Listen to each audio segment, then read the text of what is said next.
Hoy tengo un día de suerte magnífica. Los días miércoles su nombre no me es muy grato, pero si tengo ese tipo de visitas ya mejora la palabra miércoles. Fernán Altuve, ¿cómo estás, Fernán? ¿Qué tal, Chema? ¿Cómo estás? Gusto escucharte. ¿Cómo, cómo te va? La vejez es la vejez. Así es, a todos nos llega. A todos nos llega, ¿no? Pero algunos pues la tratan de paliar con lo que dicen las chicas acá, votos y cosas así, no conviene. Bueno, porque definitivamente pues un envejecimiento natural creo que es un poquito mejor que Es un poco mejor. que estar un poco infiltrado de insumos y productos en el rostro, ¿no? Claro. Pero ahora estamos todos sucedidos porque, claro, esta noticia importantísima que has dado de Tom Cruise, que se suma a la de Ricky Martin, que la gente está espantada porque le han visto la cara cuando lo que tiene simplemente se da, ¿no? Sí. Claro, lo que es esto para la mayoría de los que no somos hermosos ni bellos, es muy bueno, porque quiere decir que no es tan bueno ser tan bonito de joven. Brillante. Porque la gente se queda con esa idea tuya y después tienes que estar pensando cómo envejeces. Ah. Para mantener esa belleza auroral. Entonces los que no hemos gozado de esos privilegios, mejoramos porque nadie esperaba nada de nosotros. Esa es la idea. El otro día Nos ven mejor porque decían, bueno, no está tan mal en comparación con lo que se pronosticaba. En cambio, los que eran tan bonitos, estábamos hablando, Alain Delon, que era pues un dios griego, ni lo pongan en internet porque se les va a romper la pantalla. O sea, es una cosa temible. Es temible. Y también muchas veces que la gente no asume que hay que saber envejecer. Sí. Hay que saber cuidar sus arrugas, hay que ponerse según la edad. Tratar de evitar que la edad llegue, entonces te pones botox, te pones esto, te metes el cuchillo por acá. Te pones botox y potox. Está obvio, y después terminan con aceite de avión y cosas por ese estilo. Entonces, la verdad es que yo creo que es más humildad y menos cirujano. Eso creo que es el camino. Muy importante. Sé que estoy dañando a los cirujanos plásticos en sus ingresos, pero que actúen de manera moderada, etcétera, no, pero bien. Claro, si tienes una cosa, pues que se te cae una oreja, claro, un cachete. Una operación, por ejemplo. Claro, necesita, o sea, si la cosa se te está yendo de las manos, claro. La verdad es que hay que recomponer algo, pero de ahí hasta hay gente que va a hacer tratamientos anuales, es una cosa de locos. Como un ritual, como la procesión del Señor de los Milagros. El otro día, justamente sobre esto, antes de aplicar esto a la coyuntura política, me encuentro con una dama a la que había conocido hace muchos años y no veía hace 20 años, pero lógicamente ella había engordado, ¿no? Entonces me dice, oye, ¿cómo has cambiado? Lo que pasa, me dije, tú me has conocido hace 20 años y yo te conocí a ti hace 30 kilos. Claro. Ese es el tema. Bueno, ¿es una misión imposible mantener a Barrenzuela? Bueno, ¿O no? ¿O van a seguir hasta el final? En este gobierno la verdad es que cada día es una misión imposible, ¿no? Porque hacen y deshacen. Y lo que parece para muchos bueno, a la larga termina siendo igual de malo, porque antes estábamos ante el señor Bellido, que era un señor que tenía un exceso de sinceridad y decía todo el día tonterías, pero eran sentidas, eran sentidas y expresaban su sinceridad. Y ahora tenemos a una señora que sale por televisión y dice, por si acaso no pensamos cumplir ninguna promesa de campaña, porque no vamos a cumplir las tonterías que hemos dicho durante la campaña. O sea, la hipocresía y la mentira absoluta. Y no he escuchado a ningún líder de opinión escandalizarse por eso. No, al contrario. Se han quedado mudos todos. Es lo natural de la política. Lo natural, y bueno, pues se toma como una cosa anecdótica. Cuando en el señor Bellido estábamos hablando de exabruptos y en esta estamos hablando de inmoralidades. Sí. O sea, cuando es infinitamente más grave. Pero no, resulta que no, porque ya viene el acomodo, la complacencia, y bueno, ya vamos a aguantarnos. No es así. O sea, yo creo que este gobierno, lamentablemente, y el señor Castillo, son misión imposible cada día. Es misión imposible, sí. ¿Llega Barrenzuela al Congreso, a la sesión del gabinete? Bueno, si no hay una presión Va a llegar. real, va a llegar como llegó el señor Iber Maraví. El señor Iber Maraví llegó al voto de investidura, superó el voto de investidura y realmente... Ya después se vio obligado a renunciar, digamos. Bueno, no renunció él, sino salió por el cambio del presidente del Consejo de Ministros, porque si no hubiera sido así, se hubiera quedado. Él se hubiera quedado. Y si tú estuvieses sentado en el Congreso, en el momento en que va el gabinete de la señora Vázquez, incluido Valenzuela y otros hipercuestionados, ¿no? El de educación también se las trae, pero digamos que el que esté en el foco ahora es Valenzuela, ¿podrías votar por el voto de confianza con el argumento de la famosa bala de plata? El argumento para mí no es el argumento de la bala de plata. Yo creo que ese no es el argumento. El argumento es... cuando uno da un voto de investidura por un gabinete, lo da por el conjunto, no por las individualidades. Entonces, el hacer una cuestión contra un gabinete por 2 o 3 cuestionables, creo que no estamos trastocando el sentido de lo que es el voto de investidura, ¿no? Y yo creo que en este momento que el Congreso le dé el voto de investidura como un voto, digamos, de expectativa, a ver qué hacen, es una forma de decir no te vamos a obstruir, porque no dar el voto es dar un mensaje como diciendo estamos dispuestos a obstruir por cualquier cosa. Pero el punto es que antes de dar ese voto de investidura, sí el Congreso debería tener una comisión que hable con el gabinete, que hable con el presidente y decirle, mire, para no volver a repetir la situación Maraví, es decir, dar un voto de investidura y convocar a una sesión para interpelar al ministro o a los ministros, veamos la forma de dar un proceso de salida ordenado de estos señores que realmente no tienen la confianza. Claro, en el supuesto de que estuviésemos con un parlamento que tuviese una coordinación, pero así como critico los desmanes del Ejecutivo, también hay que criticar la absoluta inoperancia de la oposición como conjunto.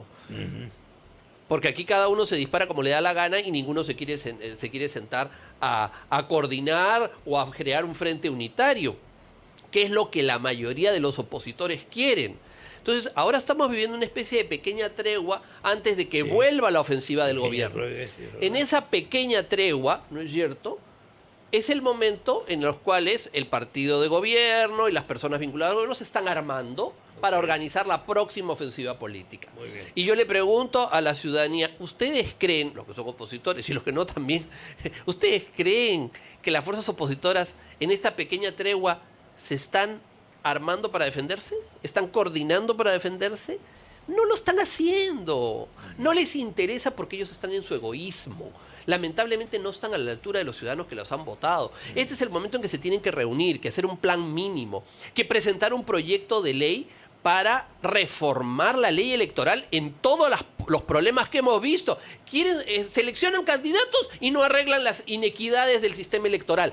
Por favor, o sea, ¿qué están haciendo? Nada más que jugar para sus intereses particulares. Entonces, si esa es la oposición que tenemos, no nos extrañe que cuando termine la tregua, el gobierno esté armado y la oposición desarmada, porque eso es lo que están haciendo. No les importa la ciudadanía que votó por ellos. Lamentablemente es así.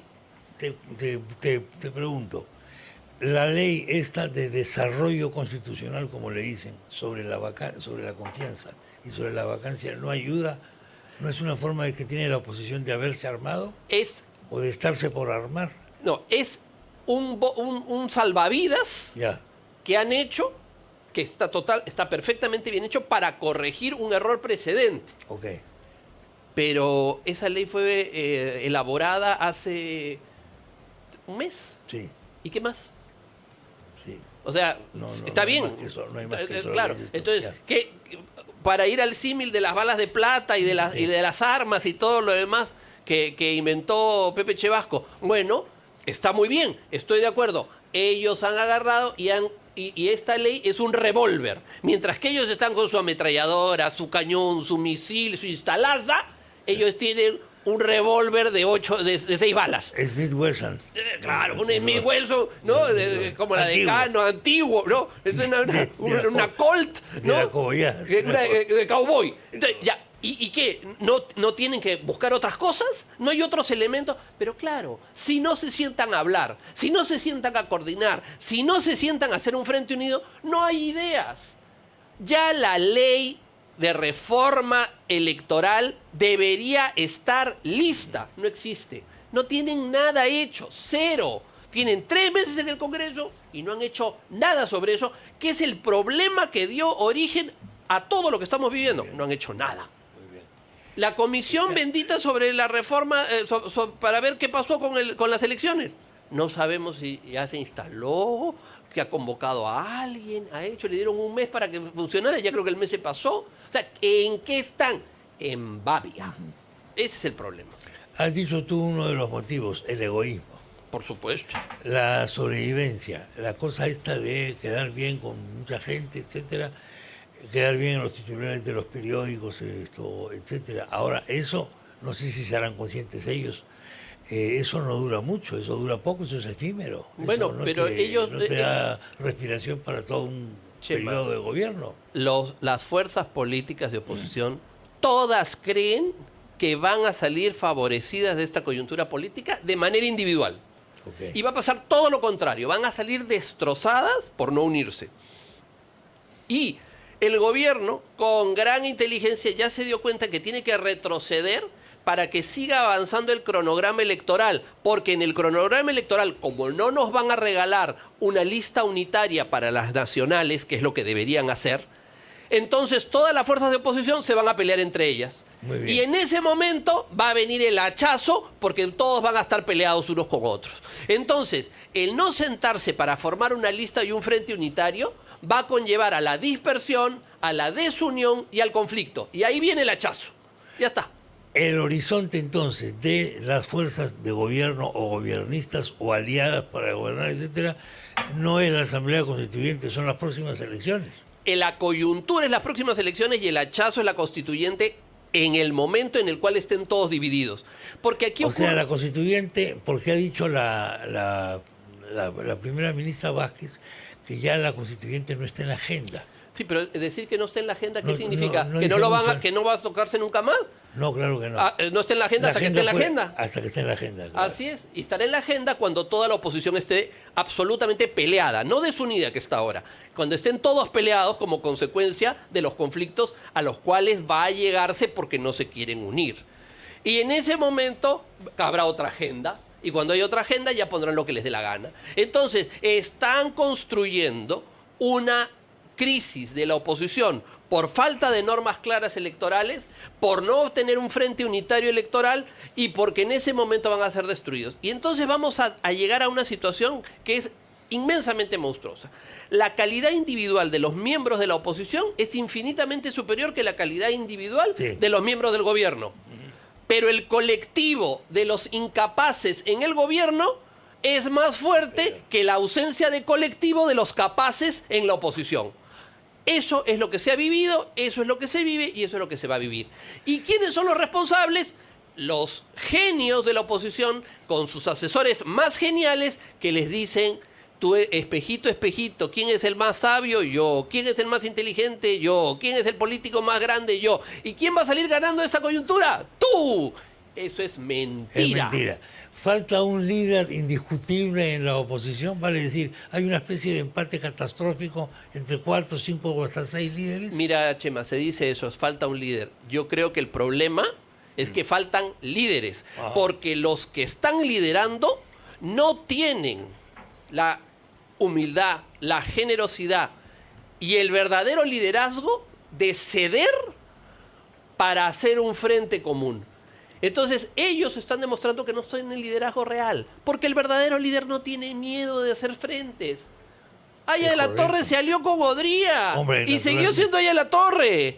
No le importó, se alió con Bustamante, siguió siendo Aya de la Torre. Para el público, Odría fue un dictador militar que persiguió a la Pra. Estoy hablando groseramente, digamos, pero para que la gente entienda por qué fue traumático para mucha gente que Aya se aliara con Odría en el 62. Sí, y en el 45 se alió con Bustamante y con Benavides, que también los había perseguido. ¿Y Aya de la Torre dejó de ser Aya de la Torre?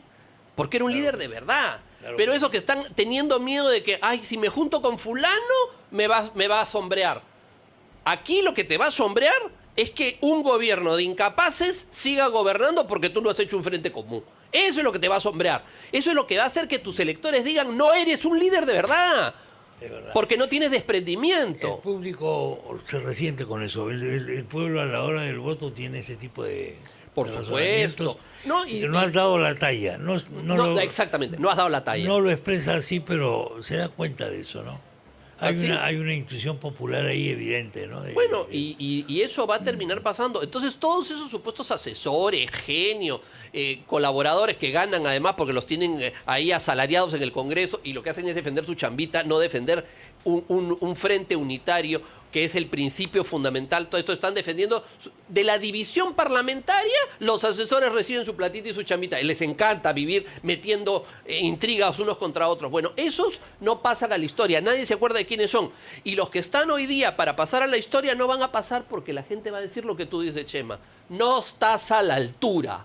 No estás a la altura, porque están defendiendo intereses particulares. La gente lo que quiere en este momento es un gran frente y que vea al país unido para salir de los incapaces.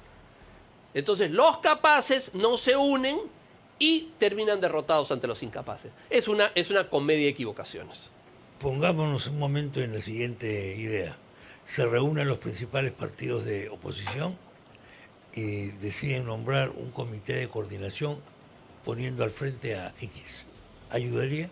Por supuesto. Eso ayudaría. Lo único que tienen que hacer ayudaría. Con frente unitario, programa mínimo de cosas que hacer, una agenda parlamentaria en común desde ya la debieron tener lista para hacer. Solo han hecho una norma porque en el fondo les conviene a los parlamentarios, no es porque es la agenda de la oposición, les conviene para que no los disuelvan, sí. Les conviene para no perder la chambita. Lo que todos los peruanos queremos es una reforma electoral para no tener que pasar unas elecciones como las que hemos pasado. Pero en el fondo, estos partidos han sido frutos de todos esos menjunjes. Y no quieren hacerlo porque al final de cuentas saben cómo jugar en esa cancha enlodada. Pero el Perú reclama eso. No, la única que han hecho, y que estoy de acuerdo con ella, es buena que sea, pero también hay que ver, porque los afecta directamente a ellos, afecta directamente la quincena. Entonces, aquí la agenda de la oposición es la quincena, no es la historia. Un pequeño pronóstico, defiéndonos un poco, poniendo una nota a pie de página sobre esa ley. Va a ser recurrida ante el Tribunal Constitucional. Sí, pero no hay votos para una inconstitucionalidad. Pero no hay votos para una inconstitucionalidad, correcto. Por lo tanto, la ley en insistencia va a quedar así. Y es bueno que quede así porque está reparando... Ojo, eso es importante. Está reparando un estropicio realizado por Vizcarra. Hombre, natural. El golpe de Vizcarra. Así es. Golpe de Vizcarra. Así es. Yo lo dije en su oportunidad. Absolutamente. Bueno, dijeron, y que no pase por agua tibia el primer ministro, que es el responsable de en aquel entonces, el señor actor del Solar, ¿no? Sí. Así es.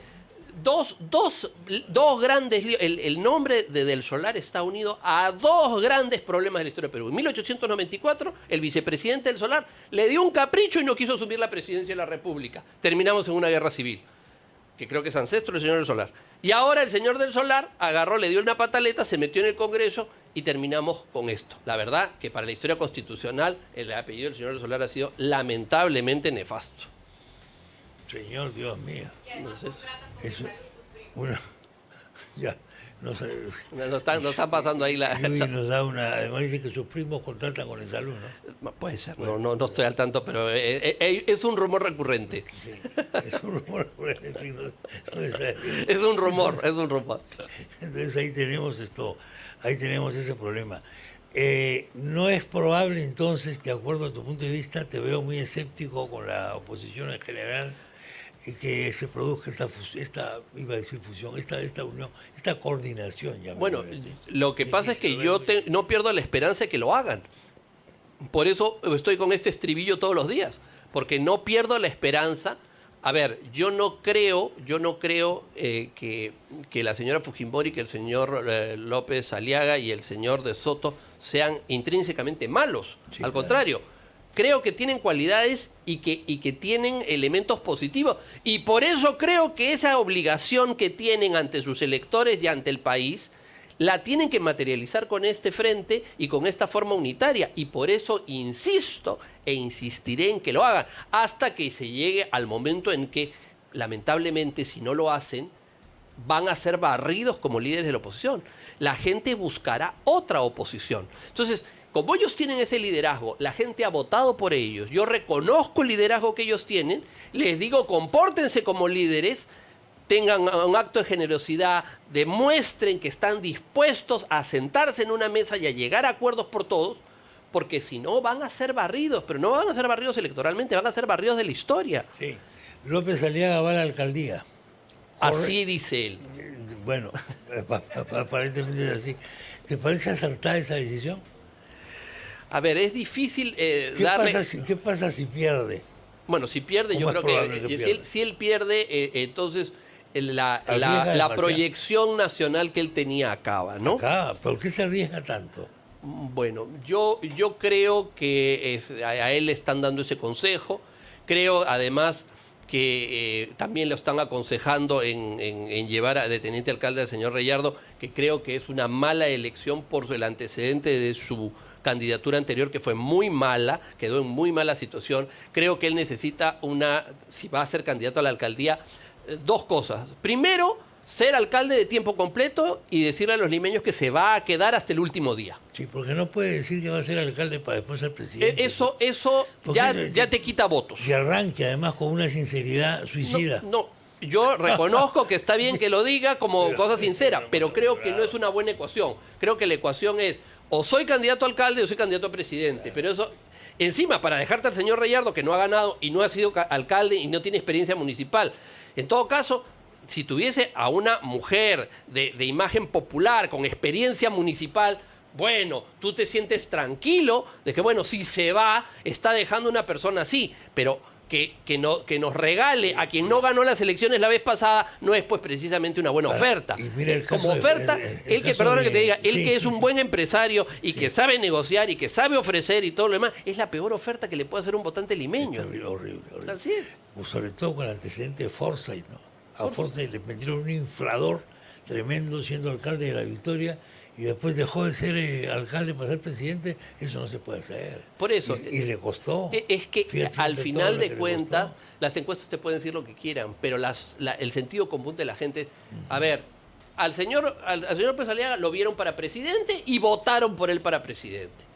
Si él quiere ser candidato a alcalde a tiempo completo, perfecto, es su decisión. Pero eso de que yo estoy aquí, caliento la silla y después me voy al otro sitio, no se ve bien. Alguien tiene que decírselo a él. Bueno, el problema es que yo creo que se lo han dicho muchas personas, pero tiene muchos alrededor que lo que quieren es el puestito, el carguito, y entonces van a quemarlo. Corte, pues cada uno de estos reyes o reyesuelos tiene una corte que se forma al toque con las prebendas, los cargos públicos, las nuevas canonjías, digamos, que tiene hay que romper el círculo. El político político tiene que romper siempre su círculo, el círculo que se forma alrededor. Sí. Y tiene que llegar a la gente. Que vaya el señor López Aliaga, que es inteligente y que tiene muchas cualidades, y que escucha a la gente, que le pregunte, no las encuestas que me hicieron un focus group. Esos focus groups son todos unos cuentos chinos que te hacen los asesores. Y que le pregunte a la gente si realmente la gente quisiera o cree que es bueno que él postule para alcalde y después se vaya para presidente. Yo creo que le van a decir sinceramente no es, con sinceridad le van a decir que no. Si él hace esa pregunta en una encuesta, el no va a ser abrumador. Pero que en una encuesta de verdad, no en las encuestas que te hacen los grupetes. Claro, porque yo he escuchado en muchas candidaturas que cuando tú le decías una cosa de sentido común a un candidato o a una candidata, venía siempre el técnico de la encuesta. Eso no dice el focus group. Claro. ¿Y cuando hiciste el focus group? Es una forma de autoengaño. Entonces yo creo que sería muy negativo para él, sobre todo si no va además en un frente, porque si hiciera un frente, si fuera candidato único de la oposición, la posibilidad sería mucho mayor. Él podría perder y no pierdes un alcalde, sino pierdes un candidato presidencial. Entonces, no es un problema, pienso yo. Yo no le aconsejaría que postulase si va a ir a la presidencia. Y si va a ir y no va a ir a la presidencia, entonces que cambiara a su teniente alcalde. De acuerdo. Bueno, eso es una cosa, a ver si alguien se lo puede decir a él, porque sí, es de sentido común. Lo que está diciendo Fernán me parece muy lógico.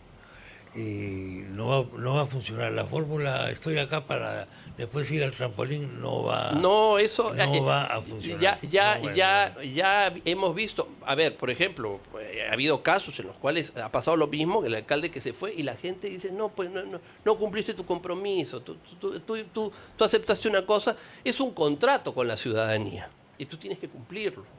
Absolutamente.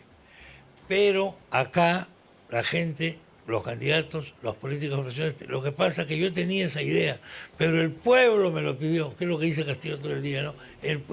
Pero no solo Castillo, ¿eh? El pueblo me hizo conocer su opinión, el pueblo, y yo no he podido negarme a esa presión popular, y esto lo digo en un círculo de galleros que dice, buena, bravo. Bueno, el resultado es el que habla, y lamentablemente los resultados a veces a esas iluminaciones populares da un resultado contrario. Entonces, yo creo que hay que pensar siempre con mucha ecuanimidad. El principio de realidad es el que manda la política. No es lo que me gusta, lo que yo quiero, lo que me gustaría que fuera, cómo deberían ser las cosas. Las cosas son como son. Entonces, como si yo dijese, bueno, porque el gobierno no me gusta, voy a santificar a la oposición. No la voy a santificar. La oposición no está haciendo su tarea y está actuando mal, entonces tengo que decirlo. Fernán Altuve Febres, muchas gracias. No, muchas gracias por la visita. Al contrario. Ha sido muy amable. Así es. Muy generoso. Ya seguiremos rascando Tom Cruise. Muchas gracias. Señoras y señores.